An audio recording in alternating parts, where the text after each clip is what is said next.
Assalamualaikum warahmatullahi wabarakatuh. Salam sejahtera. Perkenalkan, nama saya Insinyur Johar Gabibi Esud MSI. Saya merupakan dosen tetap program studi kehutanan, jurusan kehutanan, Fakultas Pertanian, Universitas Jambi. Pada kesempatan kali ini, saya akan menyampaikan terkait tentang teknik pengajaran saya pada salah satu mata kuliah yang saya ampu, yaitu mata kuliah ilmu kayu dengan kode KHP 225. Pada kesempatan ini, saya akan menyampaikan terlebih dahulu terkait dengan deskripsi singkat mata kuliah ilmu kayu, capaian pembelajaran mata kuliah ilmu kayu, dan materi yang akan disampaikan pada mata kuliah ilmu kayu. Mata kuliah ilmu kayu dengan kode KHP 225 merupakan salah satu mata kuliah wajib pada mahasiswa program studi kehutanan yang diambil pada semester genap. Mata kuliah ini berbobot 3 SKS dengan pertemuan sebanyak 16 kali yang dibagi menjadi 14 kali pertemuan tatap muka, 1 kali pertemuan untuk ujian tengah semester, dan 1 kali pertemuan untuk ujian akhir semester. Adapun capaian pembelajaran mata kuliah ilmu kayu dibagi menjadi beberapa komponen, diantaranya satu adalah komponen sikap, yang kedua adalah komponen pengetahuan, yang ketiga adalah komponen keterampilan umum, dan yang keempat adalah komponen keterampilan khusus. Masing-masing komponen ini termuat pada rencana pembelajaran semester atau RPS yang divalidasi oleh Ketua Program Studi Kehutanan. Sedangkan subcapaian pembelajaran mata kuliah ilmu kayu diantaranya satu, mahasiswa mampu menjelaskan pengertian, sifat umum, bagian kayu, dan penggunaan kayu. Kedua, mahasiswa mampu menjelaskan mengenai softwood dan hardwood. Yang ketiga, mahasiswa mampu mengidentifikasi kayu secara makroskopis dan mikroskopis. Yang keempat, mahasiswa mampu menjelaskan sifat mekanis kayu dan kekuatan kayu. Yang kelima, mahasiswa mampu menjelaskan terkait dengan sifat fisika kayu.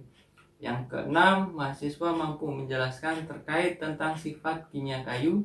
Dan yang terakhir, yaitu mahasiswa mampu menjelaskan terkait dengan teknologi pengolahan kayu. Sedangkan untuk materi pembelajaran yang saya sampaikan pada mata kuliah ilmu kayu diantaranya yang pertama, yaitu terkait dengan pengertian, definisi, dan sifat umum kayu. Yang kedua, terkait dengan bagian-bagian kayu dan penggunaan kayu. Yang ketiga, terkait dengan klasifikasi tumbuhan berkayu softwood. Yang keempat, terkait dengan klasifikasi tumbuhan berkayu hardwood. Yang kelima, terkait dengan sifat makroskopis dan mikroskopis kayu. Yang keenam, terkait dengan sifat mikroskopis kayu softwood. Yang ketujuh, terkait dengan sifat mikroskopis kayu hardwood. Dan yang kedelapan adalah ujian tengah semester. Yang kesembilan, terkait dengan sifat mekanis kayu. Yang kesepuluh, terkait dengan kekuatan kayu. Yang kesebelas, terkait dengan kadar air kayu, berat jenis dan kerapan kayu. Yang ke-12, terkait dengan komponen kimia kayu. Yang 13 terkait dengan selulosa dan hemiselulosa kayu. Yang ke-14 terkait dengan lignin dan zat ekstraktif kayu. Yang ke-15 terkait dengan teknologi pengolahan kayu, yaitu penggergajian, pengeringan, dan pengawetan kayu. Dan yang terakhir, pertemuan ke-16 adalah ujian akhir semester. Untuk model pembelajaran yang saya terapkan pada mata kuliah ilmu kayu yaitu model pembelajaran Project Based Learning atau PJBL, di mana di dalamnya terdapat 3 komponen pembelajaran. Yang pertama yaitu delivery, yang kedua interaction, yang ketiga adalah assessment. Untuk delivery, saya mencoba mengumpulkan berbagai macam materi, baik itu dalam bentuk referensi textbook, referensi jurnal, dan media elektronik lainnya yang nanti akan saya sampaikan kepada mahasiswa supaya mahasiswa mampu belajar secara mandiri dan mampu menerima pembelajaran dengan lebih baik. Ada 2 metode yang saya terapkan. Yang pertama, saya menggunakan metode penyampaian langsung atau ceramah. Yang kedua, saya menggunakan metode study case atau small group discussion, di mana saya akan mencari atau kita akan mempelajari suatu case study pada sebuah referensi jurnal yang nanti akan didiskusikan secara bersama di dalam kelas. Oke, yang kedua adalah interaksi, yaitu bagaimana saya berinteraksi dengan mahasiswa untuk menguatkan dan meyakinkan mahasiswa agar berani berpendapat dan terlibat secara aktif di kelas, sehingga terbangun komunikasi 2 arah atau feedback antara saya dengan mahasiswa. Yang ketiga adalah assessment, yaitu bagaimana saya melakukan penilaian terhadap mahasiswa. Pada saat awal perkuliahan, saya selalu menyampaikan terkait dengan kontrak perkuliahan yang tertuang dalam rencana pembelajaran semester, di mana kontrak perkuliahan tersebut akan disepakati secara bersama oleh mahasiswa, yang mana dalam kontrak tersebut termuat bagaimana sistem penilaian dan juga bagaimana proses penilaian yang berlangsung selama 1 semester. Hal ini bertujuan agar mahasiswa mampu menyusun strategi sehingga mampu meningkatkan dan mengoptimalkan nilai yang mereka peroleh selama 1 semester. Adapun bobot penilaian saya terbagi menjadi 5 poin. Yang pertama adalah aktivitas partisipatif, yaitu sebesar 20%. Yang kedua adalah hasil proyek sebesar 50%. Yang ketiga adalah tugas individu sebesar 10%. Yang keempat adalah ujian tengah semester sebesar 10%. Dan yang terakhir adalah ujian akhir semester sebesar 10%. Adapun referensi yang digunakan untuk mendukung pembelajaran pada mata kuliah ilmu kayu diantaranya berupa textbook yang berjudul pertama Wood Quality and its Biological Basis, yang kedua Forest Product and Wood Science and Introduction, yang ketiga Wood Chemistry Fundamental and Application. Selain itu, terdapat beberapa referensi yang bersumber dari karya dari tim pengampu mata kuliah ilmu kayu. Di antaranya yang pertama berupa modul praktikum sifat dasar kayu, yang kedua jurnal berjudul Identifikasi Makroskopis dan Mikroskopis Kayu Mendang Sereh, yang ketiga jurnal berjudul Sifat Kimia Kayu Mendang Sereh. Selain itu masih terdapat beberapa referensi yang tercantum pada rencana pembelajaran semester. Selanjutnya, saya akan menyampaikan beberapa cuplikan terkait dengan pengajaran yang saya lakukan di dalam kelas untuk pertemuan ke-12 dengan judul materi komponen kimia kayu. Assalamualaikum warahmatullahi wabarakatuh. Waalaikumsalam warahmatullahi wabarakatuh. Oke, selamat pagi semuanya. Pagi, Pak. Semoga hari ini dalam keadaan sehat walafiat. Nah, hari ini kita bertemu lagi dengan saya untuk melanjutkan materi terkait mata kuliah ilmu kayu. Nah, untuk materi hari ini kita akan membahas mengenai chemical component of wood, atau dalam bahasa Indonesia sering kita dengar yaitu adalah komponen kimia kayu. Nah, komponen kimia kayu ini merupakan materi lanjutan dari materi sebelumnya sudah kita pelajari pertemuan 11, yaitu membahas terkait dengan kerapatan kayu dan berat jenis. Nah, sebelum kita lanjut, maka kita review dulu nih terkait dengan kerapatan dan berat jenis kayu. Kira-kira masih ingat apa itu kerapatan kayu dan berat jenis kayu? Mungkin ada yang mau menyampaikan terkait dengan mata kuliah atau materi kemarin? Silakan. Kerapatan kayu itu sendiri yaitu massa pada suatu benda dan merupakan massa per volume pada kayu. Sedangkan berat jenis yaitu perbandingan antara kerapatan itu sendiri biasanya dalam berbentuk air, sehingga kerapatan memiliki satuan sedangkan berat jenis tidak memiliki satuan. Oke, terima kasih. Bagus sekali ya ini. Ada yang mau menambahkan? Silakan. Siapa? Oke, silakan Kevin. Jawaban saya masih sama Pak, mirip seperti ini. Berat jenis merupakan perbandingan kerapatan antara atau terhadap air, sedangkan kerapatan adalah perbandingan massa per volume, dan berat jenis memiliki berat jenis tanpa satuan, sedangkan kerapatan itu memiliki satuan, Pak. Oke, terima kasih Kevin. Ada yang lagi yang mau menambahkan? Silakan. Terkait dengan materi kemarin yang sudah saya sampaikan, ya, terkait dengan kerapatan kayu ataupun berat jenis kayu. Dari belakang mungkin. Ya, silakan. Sedikit menambahkan dari Lani tadi yang bilang berat jenis itu kerapatan itu sendiri atau air itu kurang tepat, Pak, karena menurut saya kerapatan itu adalah perbandingan kerapatan kayu itu sendiri per kerapatan standar yaitu air, seperti itu, Pak. Oke, terima kasih. Jadi kalau kita kombinasikan, jadi materi yang minggu lalu terkait dengan kerapatan kayu yaitu adalah kerapatan itu sendiri adalah perbandingan massa per volume. Jadi kalau kita materinya atau materialnya adalah kayu, maka adalah perbandingan massa kayu dengan volume kayu untuk kerapatan. Atau kalau zaman dulu kita kenal sebagai rho, kalau zaman fisika ya. Nah, sedangkan kalau berat jenis itu sendiri yaitu adalah perbandingan kerapatan kayu itu sendiri dengan volume atau kerapatan benda standar. Nah, kerapatan benda standar itu yang kita pakai adalah kerapatan air. Maka nanti ketika kerapatan kayu dibagi dengan kerapatan air, maka berat jenis itu sendiri tidak akan memiliki satuan.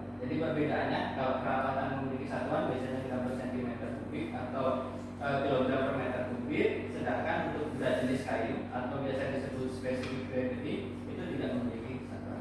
Oke, terima kasih. Kita akan lanjut ke materi yang kita bahas, yaitu terkait dengan komponen kimia kayu. Topiknya yang pertama kita akan membahas terkait dengan pendahuluan ataupun latar belakang kenapa perlu kita mengetahui terkait dengan komponen kimia kayu ini.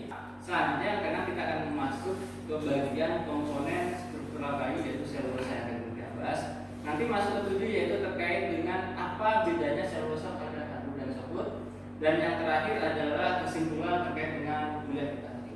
Terkait pembelajaran khusus yang ingin kita capai hari ini, yaitu yang pertama kalian memahami terkait dengan pengelompokan kayu, termasuk dengan hardwood tadi. Yang kedua yaitu memahami terkait dengan orientasi kayu, yaitu mungkin sudah pernah kalian dengar terkait bidang radial, tangensial, dan cross section atau longitudinal atau transversal. Yang ketiga nanti kita akan membahas terkait dengan komponen kimia kayu itu sendiri, dan yang terakhir yang keempat kita akan memahami terkait dengan karakteristik perbedaan antara selulosa kayu softwood dengan hard. Tahun ke tahun penggunaan kayu ini semakin meningkat. Nah, menurut kalian kira-kira kenapa penggunaan kayu ini meningkat dari tahun ke tahun? Menurut saya penggunaan kayu dari tahun ke tahun semakin meningkat karena permintaan atau konsumen dari pasarnya semakin bertambah. Jadi secara umum memang kita ketahui bahwa permintaan terhadap kayu ini meningkat. Nah, tadi dihubungkan dengan jumlah penduduknya.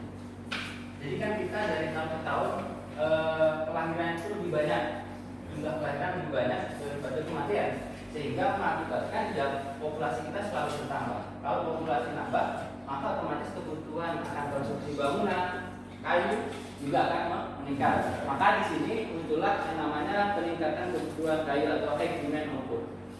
Nah, akibat peningkatan dari kebutuhan kayu ini, dia memerlukan sumber yang lebih banyak, sumber produksi kayu. Sedangkan yang kita ketahui sebagian besar dari zaman dulu sampai sekarang, sumber produksi kayu yang paling banyak itu diambil dari hutan alam. Oke ya? Jadi kita tahu bahwa sumber yang utama dari hutan alam. Tetapi masalahnya dari tahun ke tahun hutan alam kita itu mengalami degradasi, kerusakan yang mengakibatkan apa? Jadi jumlah pemanenan tidak seimbang dengan penanaman atau masa kayu yang tumbuh. Sehingga yang harusnya kita sustain mengambil dari hutan alam bisa kita ambil dengan produksi alam. Nah, sustainnya itu terputus akibat jumlah yang diambil dengan jumlah masa yang tumbuh atau kita tanam itu tidak seimbang. Dan itu ada pertanyaan? Silakan kalau ada yang mau bertanya. Nah, kira-kira menurut kalian, bisa yang perempuan atau yang laki-laki, nah sumber saat ini menurut kalian yang utama selain hutan alam apa? Silakan. Hutan produksi, Bro. Hutan produksi. Oke. Selanjutnya, silakan.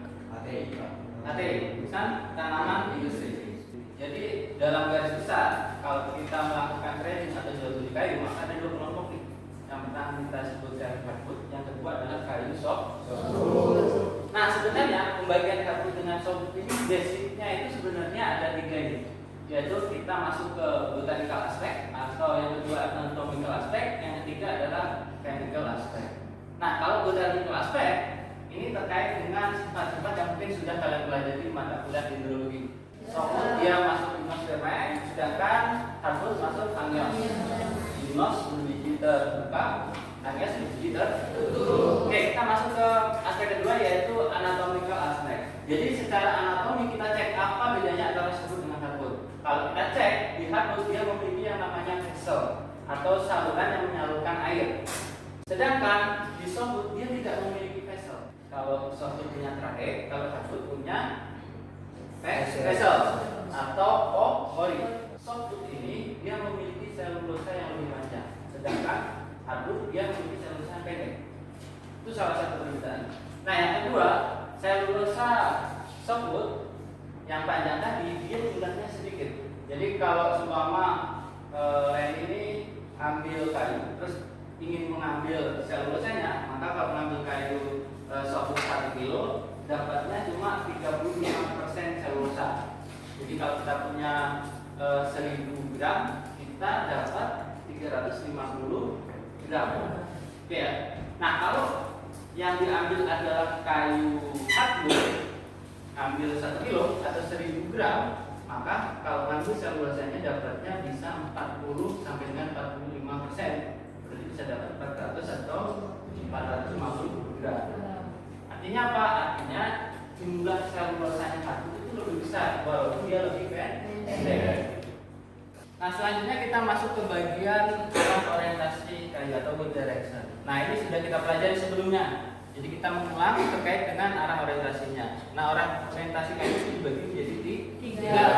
Yang pertama ada kita sebut sebagai cross section, aksial atau transversal. Yang kedua adalah tangensial. Yang ketiga adalah radial. Kalau nanti kita lihat dari potongan ke bawah, kalau sudah kita potong ke bawah kayunya dari atas, maka yang bisa kita lihat adalah bidang tangensial sama radial. Oke ya. Kalau radial dia tadi adalah bidang yang kita potong sejajar jari-jari, sedangkan tangensial adalah tegak lurus jari-jari dari tengah ke tepi. Nah, ini dari tengah ke tepi terpotong, maka ketemulah bidang tangensial. Oke, dari tengah ke tepi potongnya sejajar sesuai garis jari-jari, maka ketemulah bidang radial.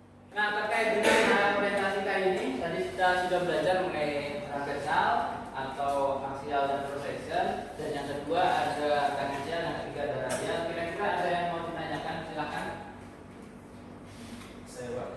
Oke, silakan Pak. Tadi Bapak udah bilang ada 3 bidang orientasi, itu ada cross section, tangensial, dan radial. Itu Pak dalam kehidupan itu penggunaannya bagaimana Pak bidang orientasi? Oke, terima kasih Dimas atas pertanyaannya, bagus sekali.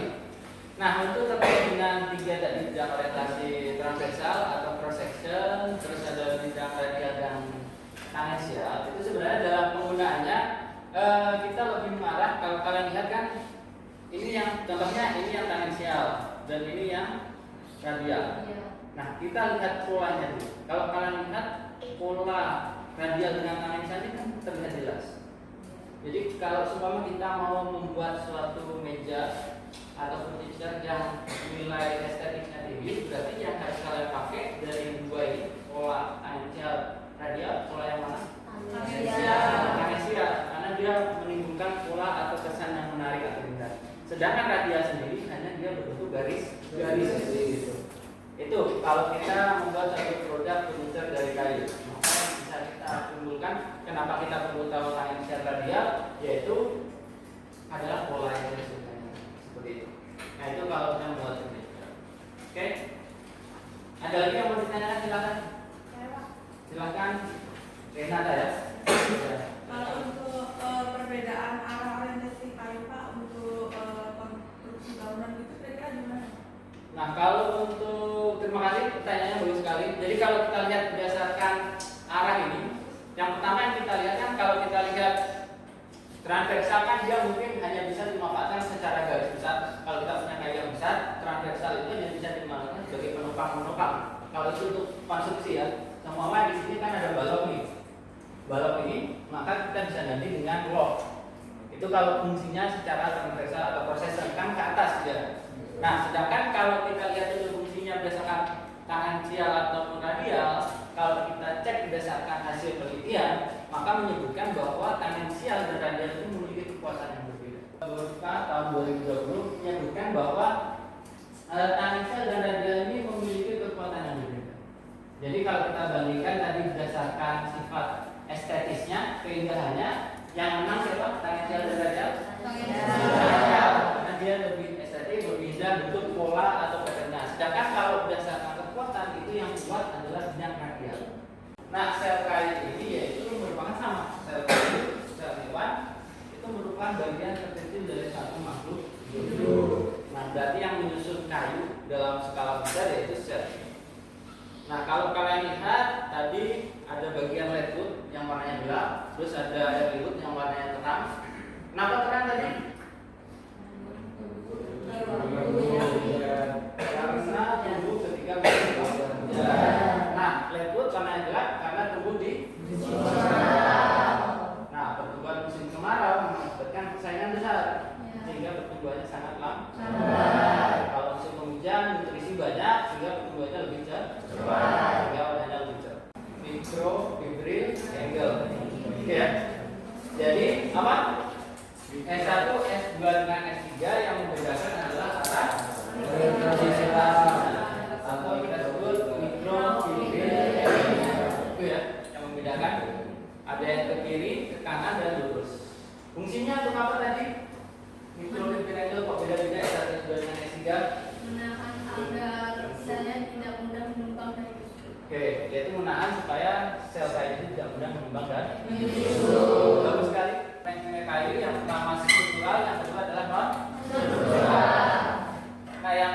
struktural dengan non struktural ini sebenarnya membedakan adalah letak utamanya atau dia menyusun apa. Sedang kalau kita lihat di sini, tadi kan sel kayu itu disusun memiliki dua bagian. Yang pertama adalah bagian apa? Dinding sel. Yang kedua rongga sel. Nah, yang struktural ini adalah bagian komponen kimia yang menyusun dindingnya. Nah, organiknya apa? Organiknya adalah vegetatif, sedangkan anorganiknya adalah dalam bentuk abu. Nah, abu itu berasal dari ion-ion yang ada di dalam tanah yang masuk ke dalam air. Oke, dari sini ada yang mau ditanyakan terlebih dahulu sebelum kita lanjutkan. Nah, ini perlu kalian perhatikan juga adalah kalau selulosa, hemiselulosa itu disebutnya polisakarida karena dia tersusun atas gula-gula sederhana. Tapi di alam dikatakan bahwa selulosa ini biasanya dia berikatan, tidak sendiri. Jadi basic sel semua tumbuhan ini pasti memiliki sel nukleus. Mulai dari rumput, terus paku-pakuan itu memiliki sel. Yang ini jelas? Ada pertanyaan? Oke, kita lanjutkan. Ini adalah gambaran sederhananya. Jadi kalau kita lihat ya bentuknya seperti ini. Ini tadi namanya monomer yang tersusun menjadi polimer. Nah, ini nanti panjang 5.000 sampai dengan 10.000 panjangnya. Bagian amorfnya adalah bagian yang tidak teratur, jadi air bisa masuk. Memanjangkan selulosanya. Nah, kalau selulosanya sudah pasti, selulosanya nggak bisa panjang lagi. Menurut kalian supaya kita mendapatkan yang panjang gimana? Apa? Mengganti kayu softwood. Ini adalah gambaran dari pemanfaatan selulosa. Jadi kalau kalian lihat yang pertama, ini kan kita dapat kayu dari KTI. Setelah itu kita buat chip. Nah, chipnya kita masukkan ke dalam box atau penyimpanan sementara. Nanti baru chip tersebut setelah kita simpan, maka biasanya first in first out. Jadi yang pertama masuk dia akan diambil duluan. Jadi yang pertama masuk yaitu yang dimanfaatkan supaya tidak terjadi hal-hal yang tidak diinginkan atau kerusakan dan lain-lain. Maka masuklah ke dalam tabung homogenization. Nah, homogenization ini berfungsi nanti menyokir supaya chipnya ini ukurannya sama, tidak berbeda-beda. Nah, setelah itu chip yang ukurannya sama masuk ke tempat penyucian chip. Jadi supaya kalau ada mungkin kotoran atau ada debu atau ada tanah yang tercuci dan hilang masuk ke bawah sini, kotorannya jatuh ke bawah. Sedangkan chipnya kan ngambang, mungkin ada logam turun ke bawah dia. Nah, kemudian chip yang sudah dicuci tadi dimasukkan lagi, masuk ke dalam conveyor belt. Lalu dia nanti masuk ke dalam proses preheating. Preheating ini pemanasan sementara. Nah, pemanasan ini fungsinya kalau kayu itu terkena panas, maka komponen-komponen kimianya dia akan melunak. Tapnya itu masuk ke dalam tempat screening. Screening ini fungsinya untuk memisahkan. Jadi supaya ukurannya lebih seragam. Kalau dia masih keras atau masih besar, dan dia masuk lagi ke conveyor belt, masuk lagi ke TMP. Jadi dipanaskan lalu digiling tadi untuk memisahkan liquid dengan selulosanya.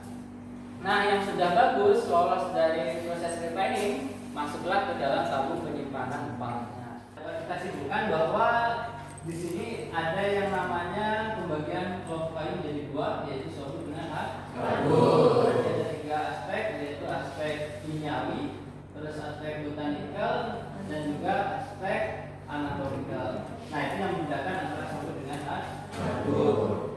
Nah, yang kedua, kalau kita lihat arah orientasinya ada tiga, yaitu arah orientasi transversal atau kita sebut aksial atau kita sebut cross section. Total rendemennya lebih banyak hardwood dibandingkan softwood. Hardwood bisa sampai 50-50%, sedangkan softwood hanya 35-40%. Ya, rendemen lebih banyak hardwood, sedangkan kalau kita lihat panjangnya lebih panjang softwood. Nah, mungkin itu yang bisa saya sampaikan untuk hari ini.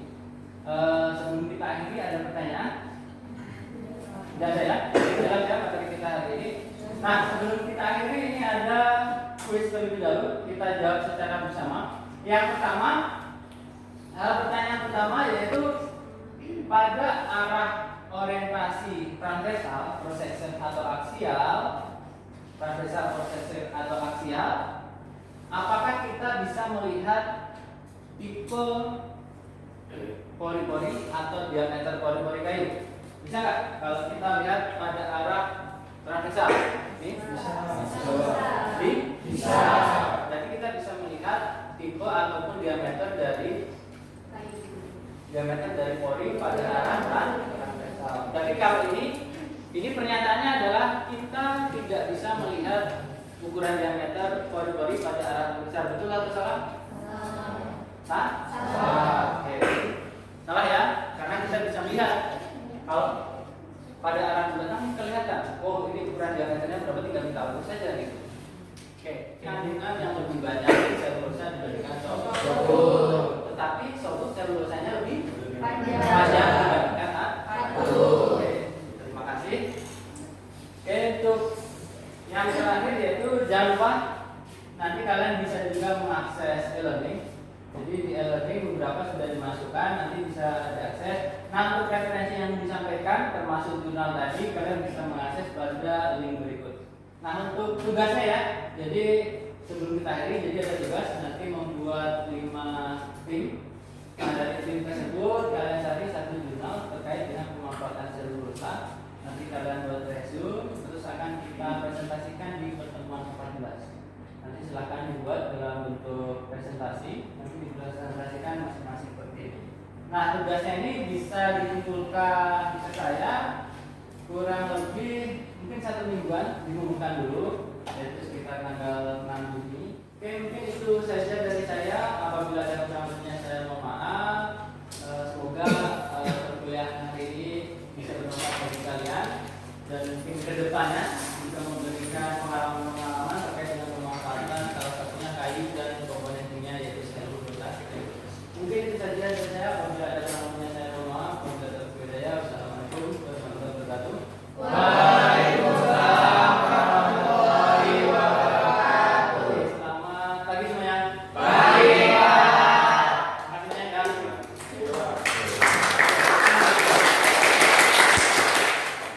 Demikian cuplikan video pembelajaran pada mata kuliah Ilmu Kayu, Program Studi Kehutanan, Jurusan Kehutanan, Fakultas Pertanian, Universitas Jambi.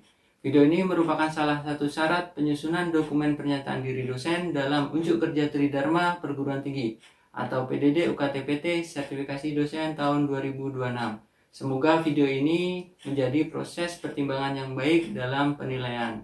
Akhir kata saya mengucapkan terima kasih. Wabillahi taufiq wal hidayah. Assalamualaikum warahmatullahi wabarakatuh.